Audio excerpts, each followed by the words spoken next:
نحمدہ و نصلی علی رسولہ الکریم۔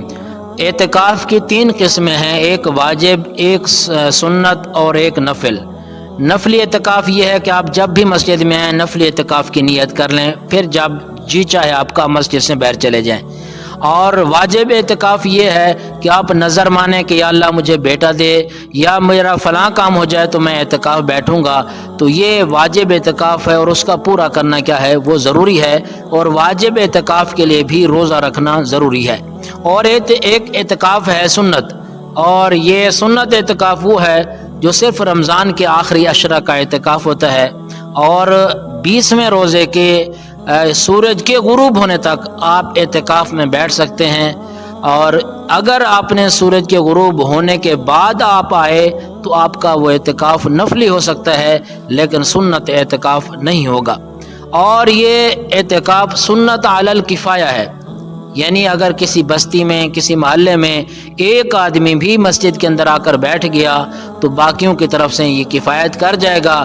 جس طرح نماز جنازہ فرض کفایہ ہے، محلے والوں میں سے کچھ احباب ادا کرتے ہیں تو سب کی طرف سے یوں سمجھیے کہ وہ جنازہ ہو جاتا ہے، کوئی گناہ گار نہیں ہے۔ اگر کوئی جنازہ نہیں پڑھتے تو یہ فرض کفایہ چھوٹ گیا، جس کی وجہ سے پورے محلے والے گناہ گار ہوں گے۔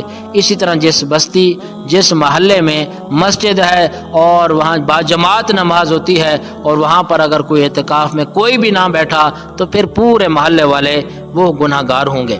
اور مکمل عشرہ کا اعتکاف کیا ہے؟ یہ سنت ہے۔ اگر کسی نے کچھ دن اعتکاف کیا، 2 دن 4 دن 5 دن، تو یاد رکھیں یہ سنت اعتکاف نہیں ہوگا، یہ آپ کا نفلی اعتکاف ہوگا۔ خواتین وہ اپنے گھروں کے اندر کیا ہے وہ اعتکاف میں بیٹھیں، ان کے لیے وہ افضل ہے، گھر کے اندر وہ اعتکاف کریں، گھر کے اندر وہ عبادت کریں۔ اور اسی طرح اعتکاف کی زبان سے نیت کرنا ضروری بھی نہیں ہے، دل کے اندر آپ کی ارادہ ہوتا ہے، آپ کی نیت ہوتی ہے، وہی کافی ہے۔ اور اسی طرح مسجد میں اگر زیادہ ساتھی اعتکاف میں بیٹھ جائیں تو سب کو اللہ تعالیٰ اعتکاف میں بیٹھنے کا پورا ثواب اجر عطا فرماتے ہیں۔ یہ نہیں ہوتا کہ اعتکاف کا ثواب جتنے ساتھی بیٹھے ہیں سب پر تقسیم ہو جائے، نہیں، بلکہ ہر ایک کو پورے مکمل اعتکاف کا وہ ثواب ملتا ہے۔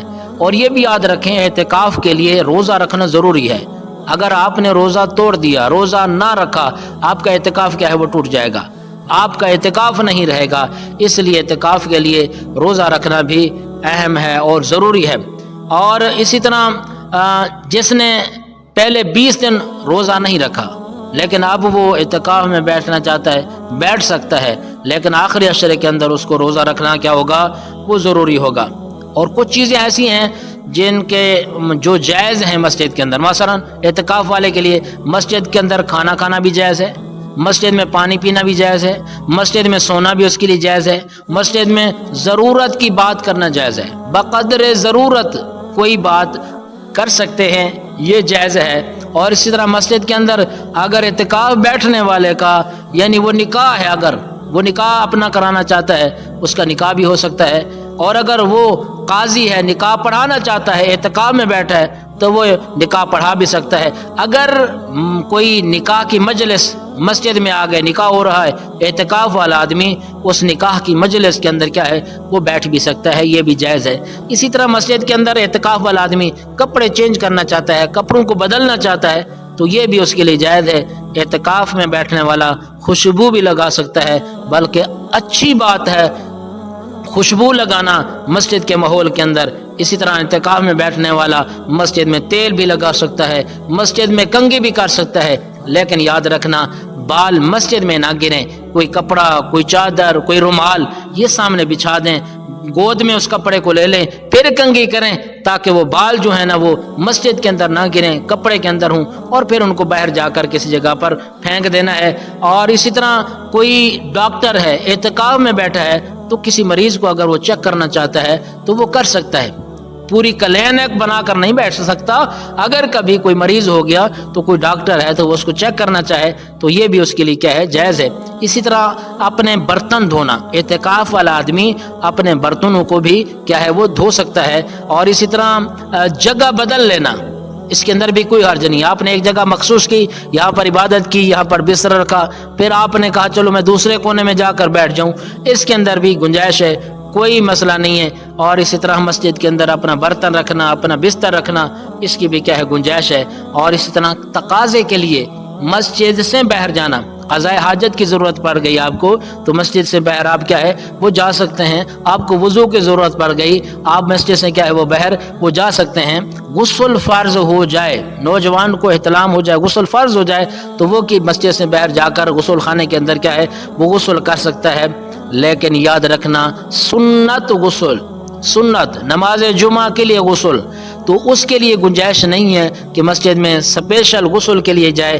ہاں اتنا ہے کہ اگر وہ وضو کے لیے جاتا ہے, قضاء حاجت کے لیے جاتا ہے, اور پھر وہاں پر جا کر غسل خانہ ساتھ ہے, اٹیچ ہے, تو وہاں پر وہ اتنی وقت میں جتنی وقت میں وضو کیا جاتا ہے, تھوڑے سے وقت میں اگر وہ اپنے جسم پر پانی ڈالنا چاہے تو اس کی گنجائش ہے. اور اسی طرح بعض چیزیں ایسی ہیں جن سے بچنا جو ہے نا وہ ضروری ہے, مثلا بغیر ضرورت کے بات کرنا, اس سے بھی احتراز کرنا چاہیے. فحش گفتگو سے بھی پرہیز کرنا چاہیے. اور یہ رمضان میں, رمضان کے علاوہ پہلے عشرہ, دوسرے, تیسرے, یعنی ہر حال کے اندر فحش گفتگو سے, اور مسجد کے اندر اعتکاف والے کے لیے تو خاص ہی بچنا چاہیے. اور اسی طرح ضرورت سے زیادہ مسجد میں سامان لانا, ڈھیر کر دینا, کپڑے, برتن, بستر, پتہ نہیں یہ سامان وہ سامان, بغیر ضرورت کے وہاں سامان لانا, اس سے بھی کیا ہے اعتراض کرنا چاہیے. اور بعض چیزیں ایسی ہیں جن سے کیا ہوتا ہے وہ اعتکاف ٹوٹ جاتا ہے. مثلا روزہ توڑ دیا, اعتکاف ٹوٹ جائے گا. بغیر شرعی عذر کے مسجد سے باہر نکلا, آپ کا اعتکاف ٹوٹ گیا. مثلا آپ کو ضرورت ہی نہیں تھی, قضاء حاجت میں جانے کی حاجت نہیں تھی, آپ مسجد سے باہر نکل گئے, آپ کا اعتکاف ٹوٹ جائے گا. وضو کے بعد وہاں آپ بیٹھے رہے, وضو کی حاجت تھی, وضو آپ کا مکمل ہو گیا, وہاں کوئی ساتھی آیا, آپ وہاں بیٹھ کے گپیں لگا رہے ہیں, آپ کا اعتکاف ٹوٹ جائے گا. اسی طرح صرف مسواک کے لیے آپ کہیں گے جی میں مسواک کرنا ہے, وہاں چلا جاؤں, آپ کا اعتکاف ٹوٹ جائے گا. ہاں وضو کے لیے آپ جاتے پھر آپ مسواک بھی کر لیں تو اس کی گنجائش ہے. صرف مسواک کے لیے آپ جائیں گے تو اعتکاف ٹوٹ جائے گا. اسی طرح جنازہ کے لیے جانا, آپ میں سے کسی کو ثواب کا شوق ہے کہ جی میں جنازہ پڑھ کے آ جاؤں, اعتکاف کیا ہے آپ کا ٹوٹ جائے گا. کوئی مریض ہے اس کی عیادت کے لیے اگر آپ جاتے ہیں, آپ کا اعتکاف کیا ہے ٹوٹ جائے گا.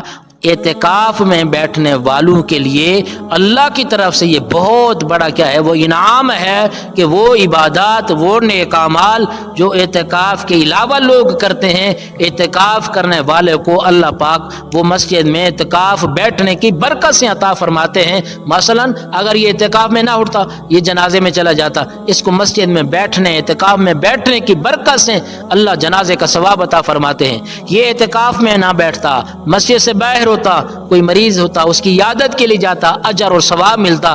اللہ اعتکاف کی برکت سے اس کو مسجد میں بیٹھے ہوئے عیادت کا ثواب عطا فرماتے ہیں. اس کے علاوہ اور بہت سارے ایسے نیک اعمال ہیں جو معتکف کے علاوہ لوگ کرتے ہیں, لیکن یہ اعتکاف میں بیٹھا ہے, اعتکاف کی برکت سے اللہ اس کو ثواب مفت میں ہی عطا فرماتے ہیں.